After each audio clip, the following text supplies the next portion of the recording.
This is Case Closed, crime stories from the golden age of radio. Now, Gangbusters, presented in cooperation with police and federal law enforcement departments throughout the United States. The only national program that brings you authentic police case histories.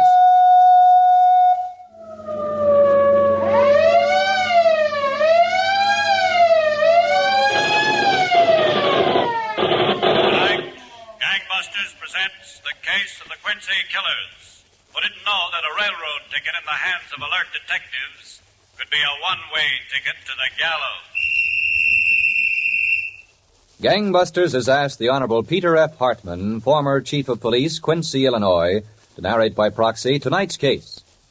Now, Chief Hartman, before we begin, I'd like to remind our listeners about a special feature at the end of tonight's program. It shows how a girl of 12 and a boy of 14 helped capture a dangerous kidnapper. I'm quite anxious to hear that myself, Don Gardner. Well, Chief Hartman, let's get to tonight's case. Well, Don, it's not very often that a situation such as this arises in society.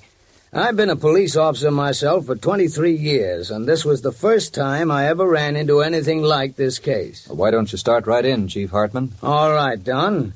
Let's begin in the city of Quincy, Illinois, one spring evening a few years ago. In a small two-story frame house near the International Shoe Company factory, a man sat on the living room sofa. He was there calling on Mrs. Angela Brooks Stover, already twice widowed. Angela was seated at the old melodeon, and the music coming forth seemed to be a hymn.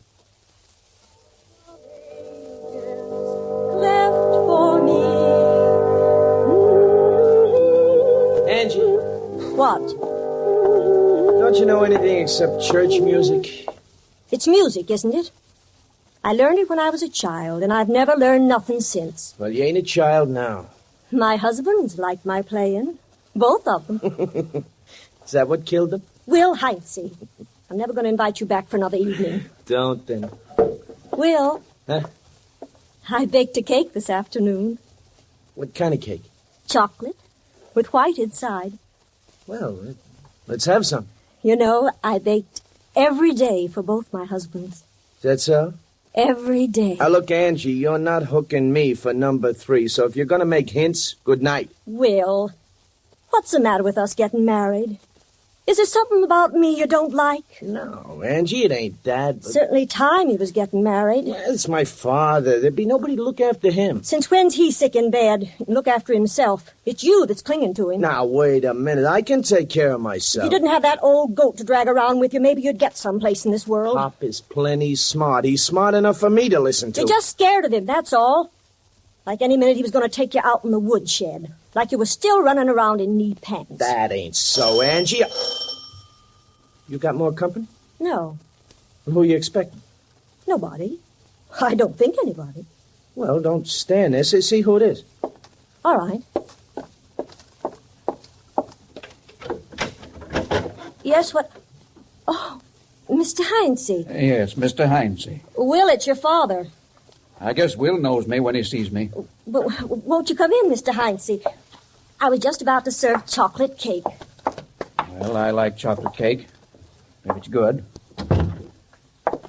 Will, I want to talk to you. Angie makes good chocolate cake. Huh? The best. And I got some coffee up. Well, then go get it. Don't stand here talking about it. The eating is the proof of the pudding. All right. Make yourself at home, Mr. Heinz. I will. Well, what's the matter, Pop? Will, if I was a younger man, I'd take a stick and pound some sense into your head. Sit down. Oh, Pop, I don't really mean to marry Angie. Angie, huh? There was 2 policemen around the house looking for you. They said Klinger's hardware store was broken into, and they think you did it. Now, did you? Pop, Did you? Well, yeah. All these years I've been teaching you, all these years I've been trying to make a man out of you. I'm sorry. Too late Pop. to be sorry. Got no respect for your father. Why don't you at least wait until I'm in my grave? Pop, don't talk like Breaking that. into hardware stores. How many times have I got to tell you not to break into anything? Unless I say so. It looks so easy. It looks so easy. Now you're in trouble. Every time we got in trouble, every time it's been on account of you running off and doing something like that. Oh, Pop. If it hadn't been for you, we wouldn't have spent that time in the Missouri State Prison. And that 5 years in Iowa. You're not much better than a child. Pop, I told you I was sorry. Being sorry's not going to chase them 2 detectives away from the house there. They're waiting for you. Uh-oh. I tell you, it's lucky for you your father has a good mouth on him. I told them I'd go out and find you, bring you to the police station. Oh, no, Pop, you're not. Well, I sure ought to. Yeah, but you ain't, Pop. It's just lucky, Will, that you're my flesh and blood. It's just lucky for you. What are we going to do, Pop? Now, I'll tell you what we're going to do. We're going to do some traveling again. To a resort. To Spirit Lake. Spirit Lake? Where's that? It's up in Iowa near the Minnesota line. I saw an ad in the paper. The people that runs the cottages there need a couple of handymen. Handymen? We're not going to work, Pop. Just long enough to get a good look around the resort. Now, we'll leave tonight.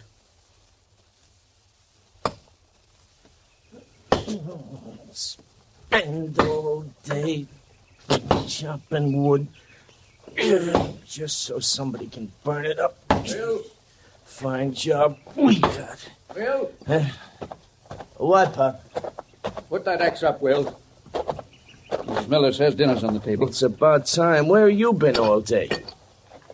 What's eating you, Will? A little work never hurt nobody. It can't hurt you. You never do anything. Will, you have some respect. Well, I thought you said we'd only be around here long enough to find out where they keep their money. I thought you Don't told me. think so much. Now, come on inside. You know, the first guests will be coming soon, Pop. When the cottages get rented up, it'll be tougher and tougher to do what we gotta do. You just leave all that to me. I'll tell you when. We can handle the Millers, all right. They won't be no trouble. Wipe your feet off. Oh, yeah, sure, Pop. Okay. Here, come in. It's on the table. Thank you, Mrs. Miller. We got lamb stew. It's getting cold. Lamb stew sounds pretty good, don't it, Pop? Yeah, it's awful good. Don't you think you ought to wash your hands, Will? Oh, yeah, Pop. Excuse me. I'll be right back. Sit down, Pop. Thank you, Mrs. Miller. Sometimes Will calls you Pop as if you were really his pop. Well, I guess it's natural, him not having a father and not together so long. My, everything sure looks good. Well, help yourself. Ain't Mr. Miller going to eat with us? Oh, Mr. Miller went to town. He went to arrange for the bus. First guests are coming tomorrow. Tomorrow? Well, that's it's kind of early, ain't it? Nights are still pretty cold for vacationing. Oh, we get lots of early guests. Oh, now take some more of that stew, Pop. That little bit isn't going to hold you till supper. Well, I'm all washed up. There, sit down, Will. Oh, and help yourself. Thanks, Miss Miller. Oh, that lamb stew looks awful good. It is good, Will. Will, the first guests are arriving tomorrow. Oh, no kidding. That's right. We're in for some real excitement. Yeah, I guess we are. Oh, that must be Mr. Miller calling from town. Excuse me, I'll get it. Help yourself to everything. Don't be bashful. Say, this lamb stew is good, Pop. Hang the lamb stew. Well, it's good. Mrs. Miller's a good cook. Guests coming early ruin everything. Well, what can we do about it? They're coming. I tell you what we can do. We can finish our business tonight. Tonight? That's what I said. Yeah, but we don't know where Mr. Miller keeps all the money. Well, we'll find it. But how are we going to have time to find it with them around? That's easy. We kill him. Kill him? Yeah. Oh, now, Pop, that ain't good. Now, you look here. Did I ever put you wrong yet, Will? The only times we've been in trouble is when you did something on your own. That's the only times. Yeah, but do we have to kill him? If we're going to find out what we want, yes. When? Tonight. After supper. In the parlor. But, Pop... Will, I made up my mind. Okay, if you made up your mind. You're right, Will. Mrs. Miller does make good lamb stew. Very good lamb stew. So, Don, if the afternoon seemed like an eternity to Philip and William Heinz as they waited their moment, the events that night must have seemed to occur in a split second. But sometimes split seconds are remembered better than eternities by murderers and their pursuers. Now, back to Gangbusters. You were telling us, Chief Hartman, that the criminals Philip and William Heinz, father and son, planned to murder and rob their employers, Mr. and Mrs. Miller, operators of a lakeside resort in northern Iowa. That's right, Don. And that night after supper, the two criminals were in the kitchen, about to enter the parlor, where, as usual, they were invited by the Millers to spend the evening. You do like I told you, and we'll come out all right. Oh, but, Pop, do we have to kill them? I told you we did. You just watch me for signal. Good evening, Mrs. Miller. Oh, Miller? good evening. Good evening. Have a chair. Thank you. We will. How'd it go in town today, Mr. Miller? Fine, Will, just fine. Are you finished with the sports section, Mr. Miller? Yes, there it is on the couch. Oh, thank you. Big rainstorm in Chicago, it says. Is that so, Mr. Miller? Yes, it... Oh. Where'd you get that gun? I'm going to use it to kill you, Mr. Miller. What? No! Wait, you whole fool! Take care of her. Oh, you maniac! Take care of her, I said. You crazy boy! Quiet!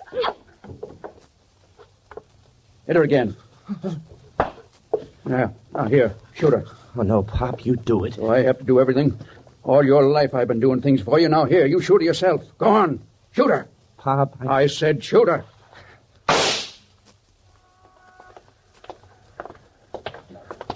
And she might still be lying out there, her unconscious and Mr. Miller's body, if the bus driver hadn't come by with the guests. I think we've got a case, Sheriff.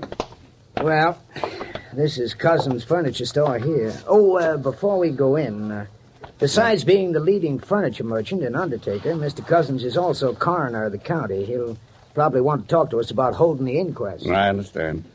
Well, let's go on in. Afternoon, John. Afternoon, Sheriff. Mr. John Cousins, this is Agent Ike Welburn of the Iowa Bureau of Investigation. He came out from Des Moines to help with the case. Glad to have you. We got a mystery on our hands. Sit down here any place. It's all second-hand stuff. Thanks. I hope I can help you solve that mystery. Well, Corpus Delicti is back in the undertaking department. How's Mrs. Miller? Well, the doctors give her a 50-50 chance, John. We got the slugs out of Mr. Miller's body. Looks like they came out of a .32. Both of them. We'll send them down to the laboratory in Des Moines for a complete ballistics check. What about these two men, the suspects? Well, the only time they were seen in town was the day they got off the train. When was that? 10 days, 2 weeks ago. They asked Chet North, the station agent, for directions to the Miller's place.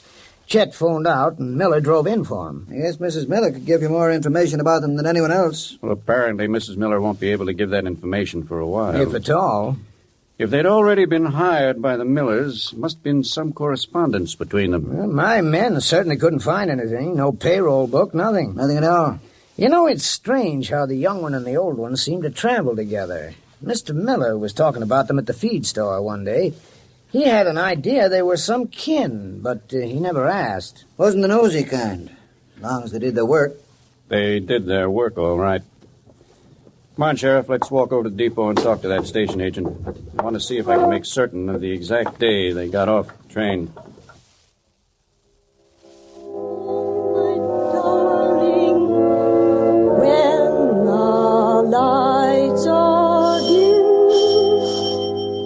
All right. Just a minute. Yes? Who is it? It's me, Angie. Will. Will. Will, where have you been? Where'd you disappear to for 3 weeks? Oh, Pop decided we should take a little trip. And you go away without telling me. Well, ain't you going to invite me in? Come in, Will. Much obliged, Angie. Now, tell me, was that nice what you did to me? No, Angie, it wasn't, Angie. I don't know whether I even ought to ask you to stay. Angie, I'm through listening to my pop. Oh. I'm going to start doing things on my own. It's about time. More than about time. Will, just by coincidence, I made a chocolate cake today. You did? Would you like some? Later. But right now, would you play one of those hymns for me? A hymn? Yeah, hymn. Well, sure, Will. If you want. Angie. Yes? Sometime in the near future, would you care to marry me? Oh, Will. I don't know what to say. Well, say what you said to the two before me. Say yes. Yes, Will. Yes. Oh, come to the church in the wildwood. Oh, come to the church in the vale. No place. Which one of these phones would be best to put the call through on, Sheriff? Well, you can tie this one up as long as you want, Welburn. Thanks. Yes, please. Operator, I want to place a call to the Chief Auditor, Rock Island Railroad, Chicago, Illinois. Yes, sir. I'll call you back. Thanks. It looks pretty hopeless to me, Welburn. The railroad takes up thousands of tickets every day. I know they do, but each one of them is handled and audited individually. Now, if we can trace the ones these two men used for their passage to Spirit Lake, we might know where they came from. That's a big step in the investigation. No, I grant you that, but suppose they changed trains at Des Moines or someplace. Then where are we? If they bought their tickets through to Spirit Lake when they left home, it doesn't make any difference how many times they changed. The stamp of the originating office is on the back. If the railroad can locate those tickets, we've got a chance. Yeah, that's right. Maybe you got something. Sheriff, it's all we've got. Where have you been, Will? You had me worried. The Quincy cops might still be looking for you on account of that hardware store. Just over to see Angie. But I thought I told you to stay away from her. She's been widowed twice and proposes to make you number 3. I asked her to marry me, Pop. You what? Angie and I are going to get married. You won't marry her as long as I'm alive. I ain't listening to you no more, Pop. You got me in trouble all my life listening to you. Steal this, steal that. Will. Turn me loose, Pop. You're my boy. You'll do what I say. Turn me loose. Will. Push your poor old father, who's been nothing but good to you all your life. Good to me? That's a laugh. Making me spend years and years in jail, making me steal and kill. You wouldn't have known what to do if it weren't for me. You wouldn't have known nothing. I wouldn't have killed nobody. You didn't even do a good job at that. I told you to kill her. You messed it up. You never did anything right. I can kill, Pop, if I want to. Angie and me are getting married, and if you step 1 foot in the way, I'll kill you. I swear I'll kill you. Agent Welburn. Mr. Wellborn, Detective Watson of the Quincy, Illinois Police Department is ready to talk now. Well, good. Put him on. Hello, Welburn. Yes, Watson. How are you? Okay. I've been thinking about our phone conversation last night. Any ideas, Watson? You say those two definitely bought their railroad tickets here in Quincy. That's what the railroad says. Well, I don't want to make any promises, Welburn. Maybe I know the men you're looking for. Father and his son. That could be. The name's Heinz. We've suspected them in a couple of burglaries around here. They disappeared about 3 weeks ago. But I could start checking around for them. It's a good idea, Watson. You start checking and I'll start driving. And I'll see you there as quick as I can make it. Come to the church in the vale. No place is so dear to my child. I never heard such pretty music. Pop. Evening, Mr. Heinz. You get your hat, Will. We're going. How did you get in here? I got a knack of getting places, Will. You know that. You get your hat. Go on, Angie. Finish playing. But will I? Finish playing. Will, tell him to go home. I can't stand the sight of You're him. coming with me, Will. No more. You're not telling me what to do. Will. You stupid old Stay away from me, Pop. Will. Put that gun up. Stay away, and you too, Angie. Oh, Will. Shut up, Angie. All these years I've been taking lessons from you, Pop, so right now I'm going to show you what I learned. Well, you wouldn't shoot your own father now. Not after all we've been to each other. You've never been anything to me. All my life I've been scared of you. Now I'm not scared no more. Will, don't You shoot get some him. sense, boy. I'm Get some just sense. beginning to get some sense, boy. Sit down, Pop. I'm going to shoot you just like you shot Mr. Miller. Will, my boy. Sit down. Will, don't do this to me. Hey. Police officers, don't move. Yeah, well, Don't move.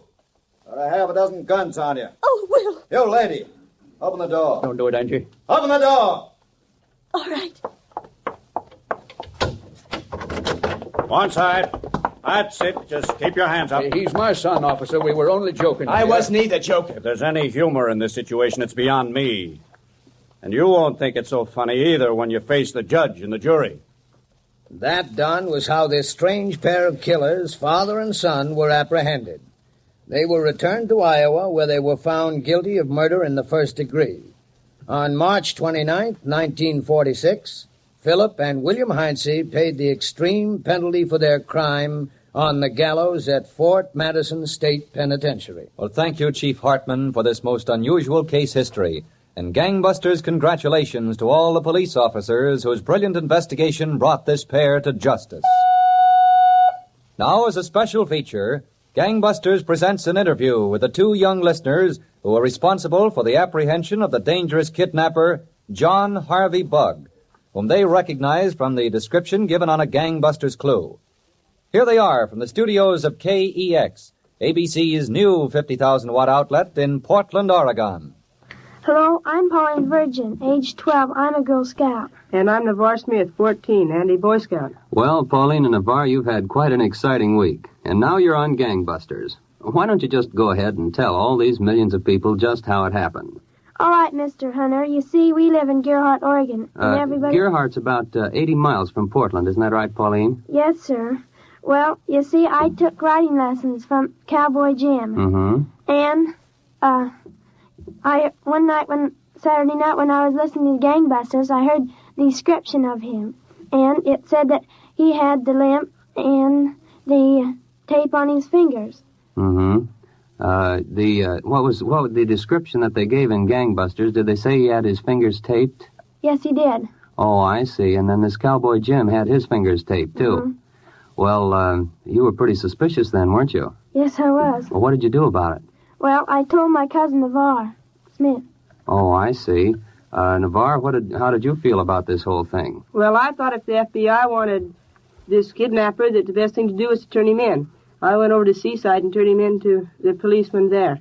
You turned the kidnapper in? No, I asked them where I could get in touch with the FBI, but... Oh, I see. He asked me why, and I told him, and so he says that he would do it for us. Mm-hmm. Well, did you talk to your mother about it, Pauline, at all? Yes, I did, and she kind of laughed. Oh, I see. Well, you didn't let that bother you at all, though, did you? No. Well, you say the policeman now was going to do what for you? He was going to turn him into the FBI for us. Well, I see, and he certainly did from all the activity we've seen around here in the last week. Agents of the Federal Bureau of Investigation did some checking, and they found out that Cowboy Jim really was the kidnapper, John Harvey Bugg. And they found him hiding under the baby crib in a friend's house last Friday night. Tell me something, Pauline. What did your mother say after it was all over?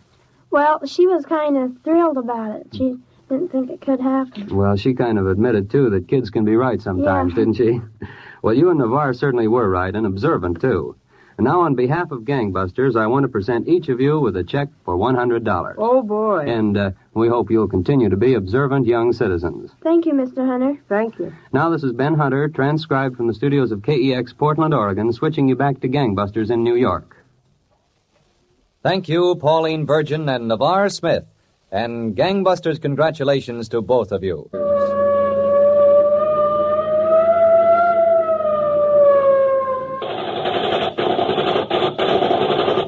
Tonight's case was dramatized by Stanley Niss and directed by Ted Corday, with Bill Smith and Bill Zuckert in leading roles. Don Gardner speaking.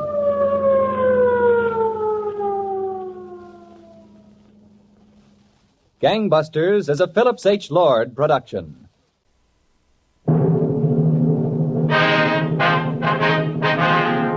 Sound off for Chesterfield. Chesterfield, the first and only cigarette in America to give you premium quality in both regular and king size, brings you Dragnet.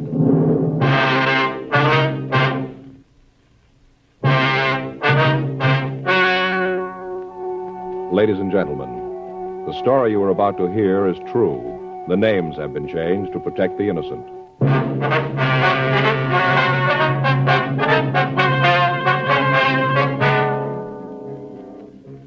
You're a detective sergeant. You're assigned to homicide detail. A young woman tells you that her mother has disappeared. There's no trace of her whereabouts. Foul play is suspected. Your job, investigate. First, we read you the 6 months report, then the 8 months report. Now, here is 10 full months of scientific evidence on smoking Chesterfields. A medical specialist is making regular bi-monthly examinations of a group of people from various walks of life. 45% of this group have smoked Chesterfields for an average of over 10 years. After 10 full months, almost a year now, the specialist reports he observed no adverse effects on the nose, throat, and sinuses of the group from smoking Chesterfield. That's the report. And Chesterfield is the first and only cigarette with premium quality throughout, in both regular and king size. Fine tobaccos, the world's best. Costly moistening agents to keep them always tasty, always fresh. And the finest cigarette paper money can buy. Yes, everything that goes into your Chesterfield makes it the premium quality cigarette. And it's the only cigarette that gives you this scientific evidence of real smoking pleasure. Try much milder Chesterfield today. They're best for you.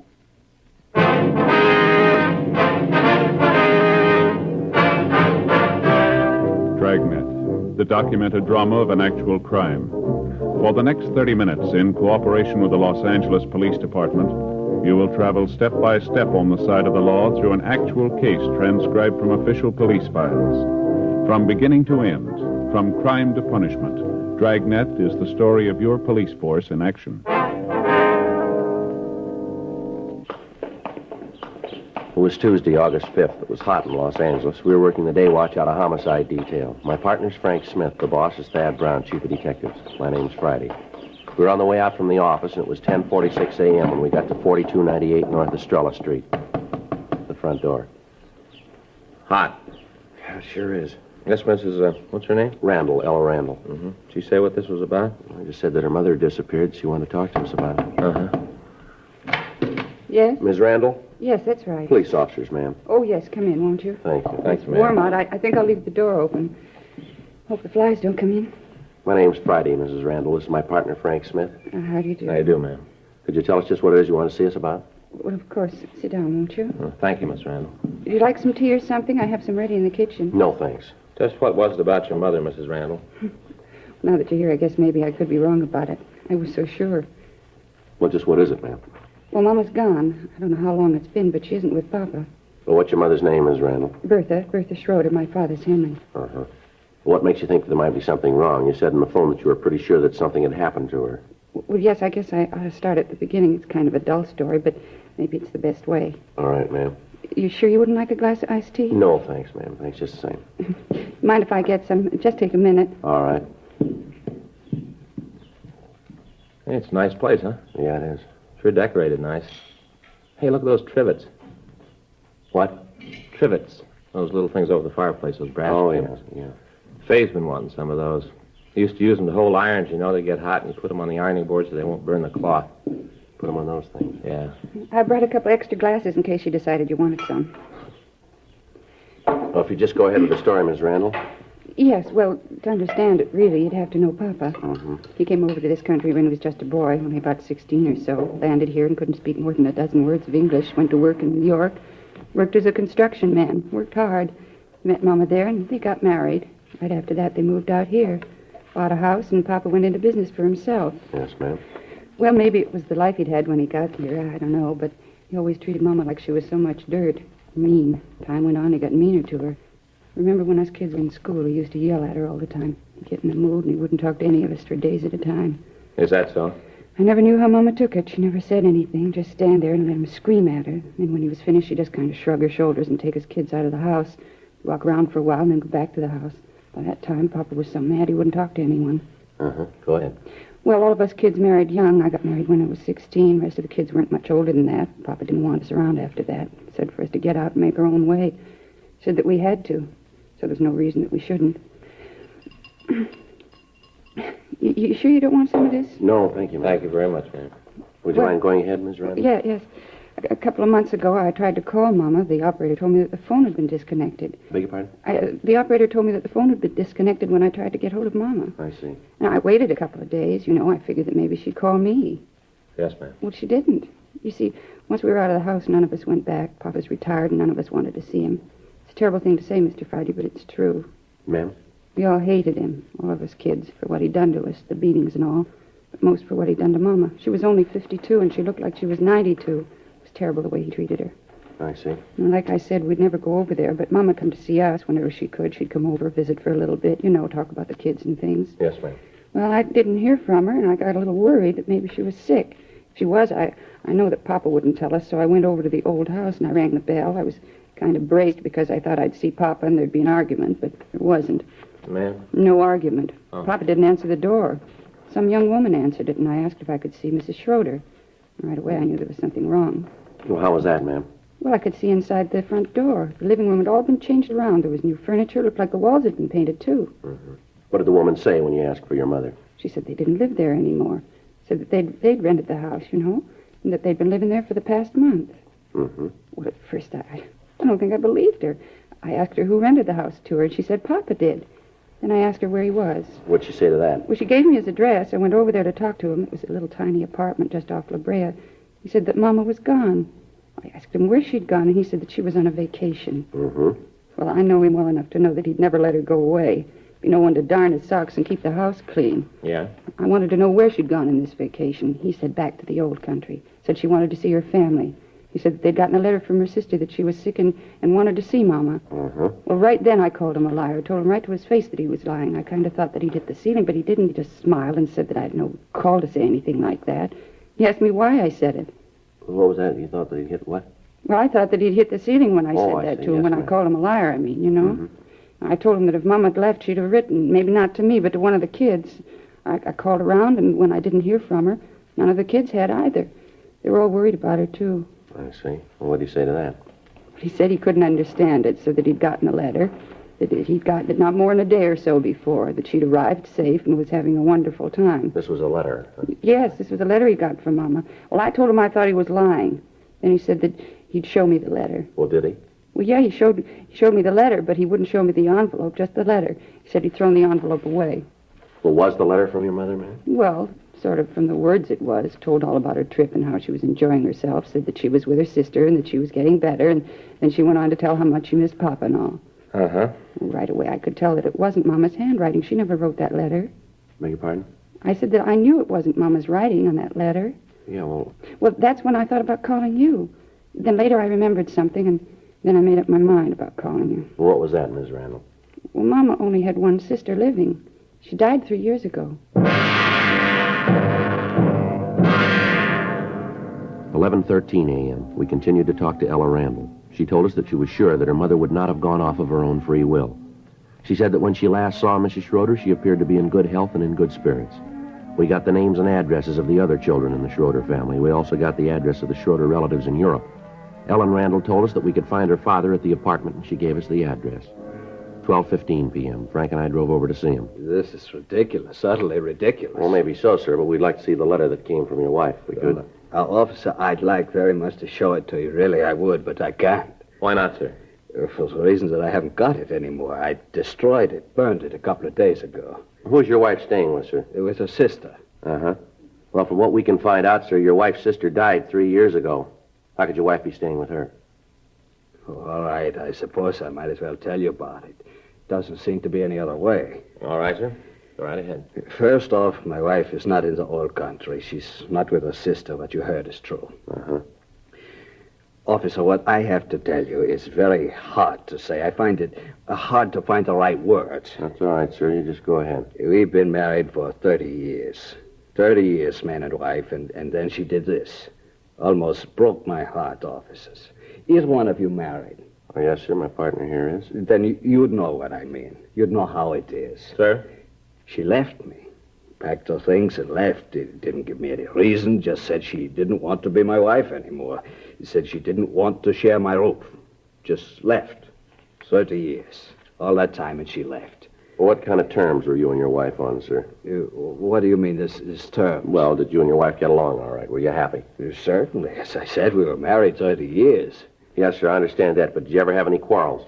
Sergeant, all married people have quarrels. Maybe the house isn't clean, maybe dinner isn't big enough, maybe the children get too loud.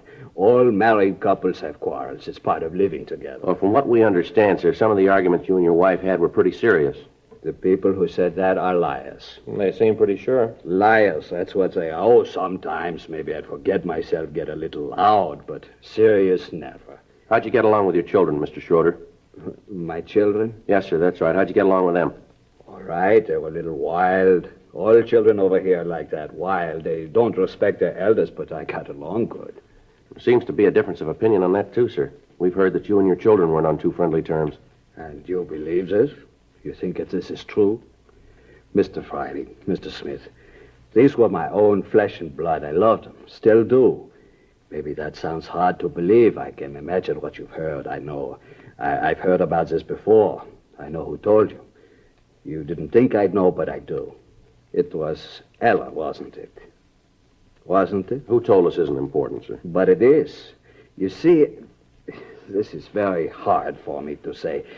30 years married, and it is all a mistake. I knew it from the start. She was a shrew, Mr. Friday. I knew it right away, a shrew. Sir? My wife, Bertha, almost from the day we were married, she was a nag.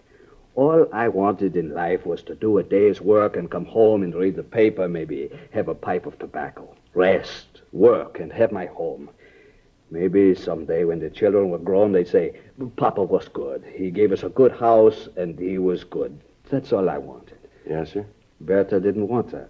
Always wanted more. For the children, she said. When I wouldn't kill myself at work, she'd get angry, talk loud to me. All I wanted was peace. When the children came along, she taught them just like her.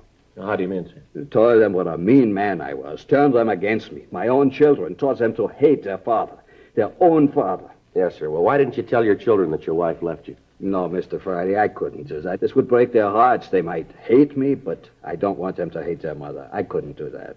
The Lord would never forgive me for that. Have you heard from your wife at all since she left? Not a word. I made up that letter so the children wouldn't find out. I couldn't have that. Did she take any money with her, would you know that? Yes, she did. We have a joint account at a bank 2 blocks over. She made a large withdrawal the day she left. Well, Mr. Schroeder, why'd you rent your house?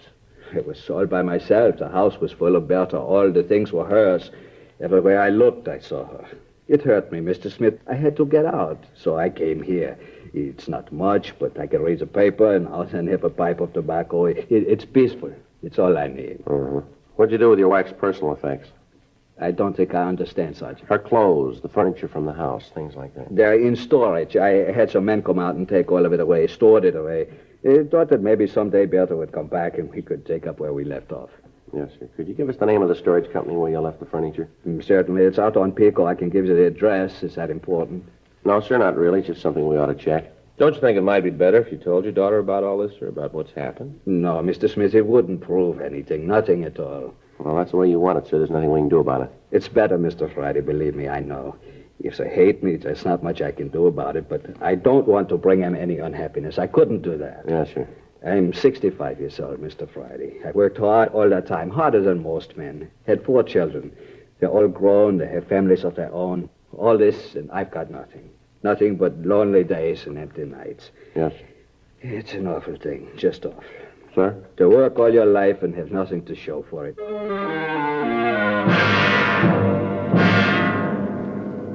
1:37 p.m. We got the address of the storage company from Henry Schroeder, and then Frank and I left to go back to the office. At this point, we had 2 stories. Both of them could be true. Both of them could be lies. There was no way of knowing. In the meantime, it was merely a matter of checking. Until it could be proved one way or the other, there was little action we could take. 2:15 p.m. Frank and I checked back into the office, and I put in a call to the storage house. Yes, sir. I'll wait while you're checking, huh? I don't know, Joe. Sure seems like the old guy is telling the truth. Well, we check this out, we'll know one way or the other. Such a nice little guy. Seems hard to believe that he'd do anything wrong. Yes, sir. Yes, sir. What was that? Uh-huh. Could you tell me when? What was the name? Mm-hmm. That's right. Yes, sir. All right. Uh-huh. Thanks very much. No, it's Joe Friday. F-R-I-D. Yeah. That's right. Michigan 5211, extension 2521. Right. All right, thanks again. How about it? He stored the furniture all right. Yeah? I remembered him. Talked to him a couple of weeks ago. Uh-huh. Told him to sell everything.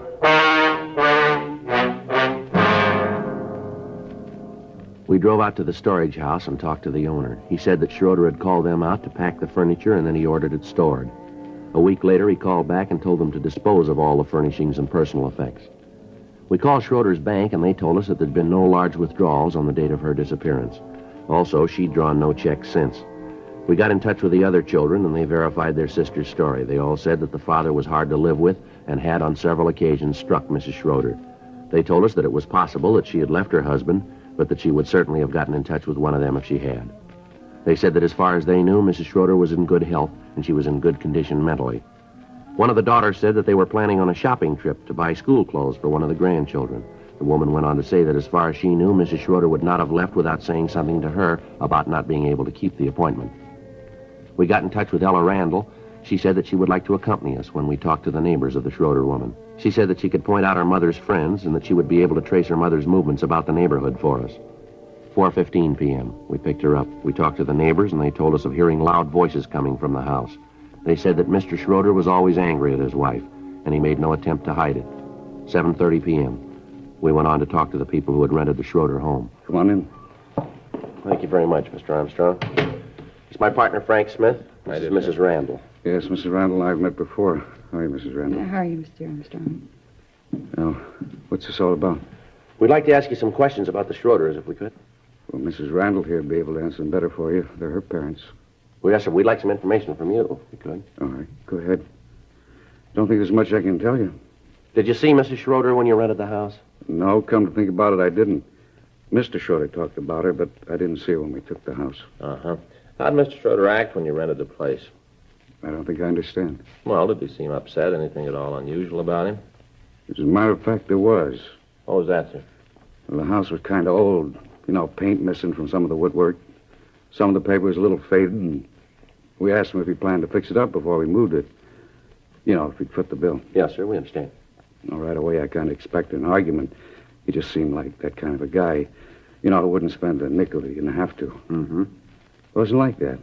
Just smile and say anything that we wanted, he'd have done. Real nice. Sure hasn't caused any trouble. Of course, there's no reason for him to. We pay the rent on time, take care of the lawn and the flowers. I think we're pretty good tenants. Sure is a difference. Never looked like this when we lived here. I remember that Mama would ask him to paint the place a little. Always raised the roof. Said there wasn't any reason to do it. Said to wait until the kids were grown and appreciated a house. Not like that with us. Well, he was with his own family. Even when we were gone, after we left the house, he said that there wasn't any reason to fix the place up. Said that Mama and him were the only people who ever saw the inside of it, and it didn't matter to them. Like I said, couldn't ask for a better landlord. Well, I kind of hate to ask this. Yeah? Well, I wondered if I could see the rest of the house. I'd kind of like to see what he did to it. Well, I guess it's okay. It won't take too long. I gotta eat pretty quick. Got a bowl tonight. Team's playing the league championship tonight. Just a look. I won't keep you. Okay. Well, you know the house. Yes. This is the living room. Bedrooms are down the hall. This is dining room. Oh, pretty paper. It made Mama so happy to have this. Here's a bath. All new tile, just beautiful. Yeah, it makes it nice. Mm. It's a master bedroom. This was Papa's room. Sure is nice. Oh, look at the pretty curtains. Those are ours. We said he'd put drapes in every one of them, but Oh. Sally, it's a wife. She likes curtains. Uh-huh. I do, too. Use this for the oldest boy. This was Mom's room. Oh, it's just beautiful. That's a beautiful carpet. Yeah, he put that in, too. Didn't even have to ask for that. It's own idea. Wall-to-wall carpeting. Mama always wanted it. The only room in the house that has it. Do you have a cellar in this house, Mr. Armstrong? Yeah. We use it for the freezer. Sally puts up canned goods in the summer. Keep them down there. Wonder if we could see it, please. Sure, but there isn't any change down there. He didn't do anything with the cellar. Yes, sir. It's all right, though. We'd like to see it. Oh, sure. Like to make it fast, though. I gotta eat, you know. Yes, sir. We understand. It won't take very long here. Church is down this way. Had to run electricity down there for the freezer. I guess he'd have done it, but it was just an extension cord. Thought about having it done permanently, but no real reason to. I understand. I'll go ahead and get the light. Yes, sir.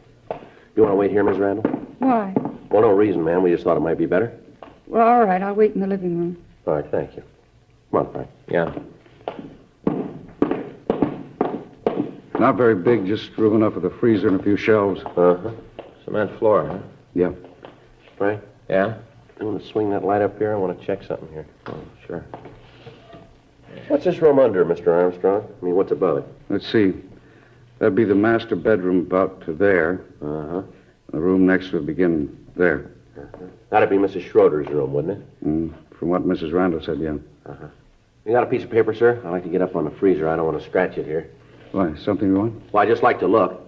Have a piece of paper, cardboard, anything, cloth? I don't see any. Go ahead. Just don't scrunch your feet around. It'll be all right. All right, sir. All right, Frank. Swing the light around, will you? Yeah. What is it, Joe? I'm not sure. You got your flash? Yeah, here you go. Okay. What is it? What do you see up there? We better call the crime lab and get them out here. What is it? Seep through the flooring up there. Yeah? Looks like blood.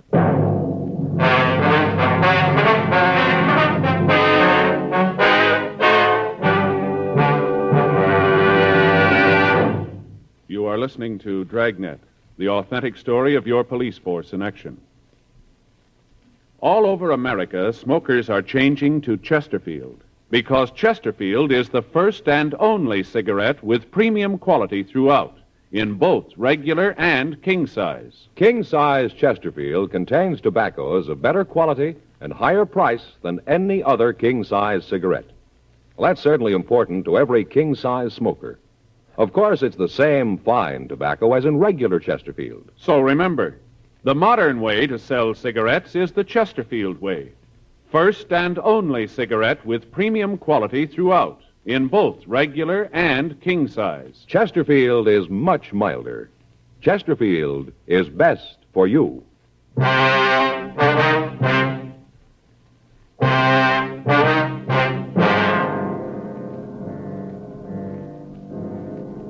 8:14 p.m. The crime lab was called, and they came out to go over the place. A benzidine test was run on the stains, and it was proved that they were blood stains. The carpet in the bedroom was removed, and additional stains were uncovered. Frank and I checked the cellar floor, but it was solid, and there was no evidence that any part of it had been torn up. A preliminary check was made of the yard, but we found nothing. The next morning at 7:58 a.m., we called the crime lab. They'd finished their investigation and told us that the stains were made by human blood.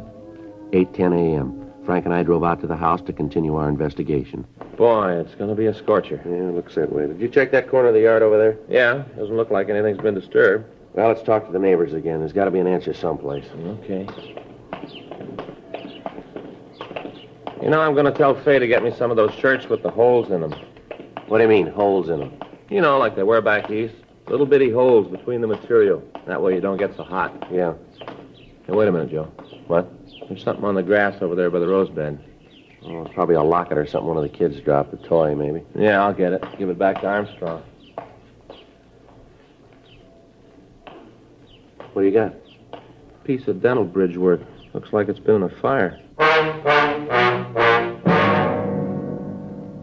The crime lab was called, and they went over the backyard. They checked the incinerator, and under a large heap of ashes, they found several pieces of bone. They took a sample of the ash back to the lab to examine it. We got in touch with the daughter, Mrs. Randall. We got the address of Mrs. Schroeder's dentist. Frank and I drove out to talk to him. We showed him the piece of dental bridge work that we'd found, and he identified it as positively belonging to Mrs. Schroeder. He showed us the card from his files, which gave the date that he'd installed the bridge. 11:56 a.m. We called the crime lab, and Lieutenant Lee Jones told us that the ash and the particles of bone that he'd recovered could be of human origin. 12:15 p.m. We drove out to the apartment and took Henry Schroeder into custody.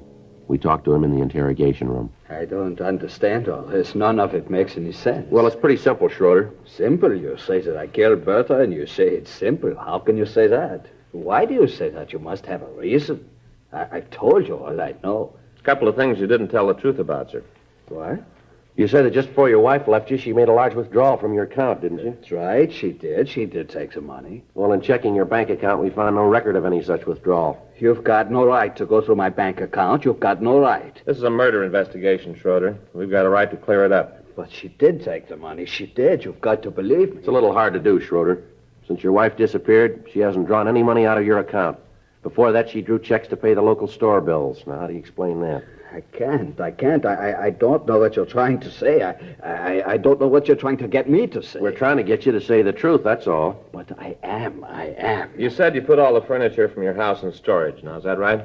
Yes, I said that. Mm-hmm. You said you wanted to keep it in case your wife came back and you two started all over again? Yes, that's the truth. We checked the storage company. They told us you called them and ordered everything sold. Told them to sell it as soon as possible. Now, how do you explain that?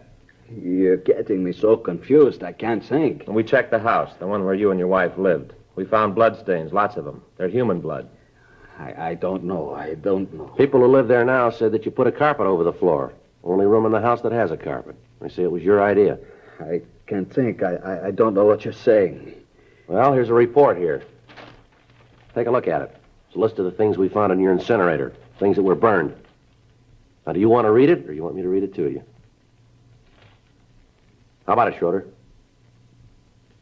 Schroeder? I didn't mean it. 30 years. 30 years married.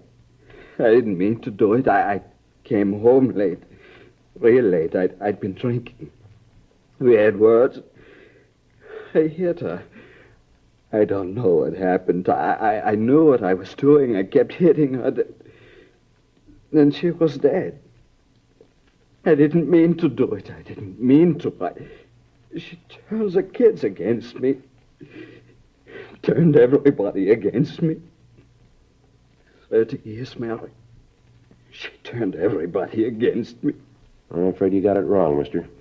Huh? You did that yourself. The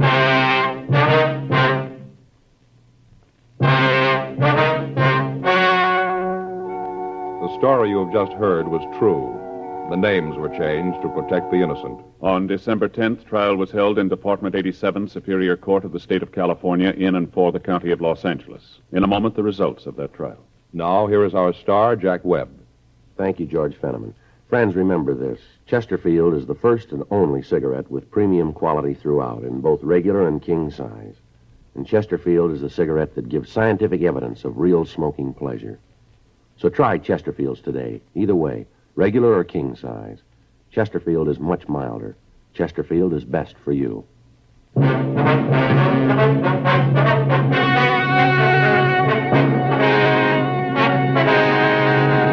Henry Rudolph Schroeder was tried and convicted of murder in the first degree. He was executed in the lethal gas chamber at the State Penitentiary, San Quentin, California.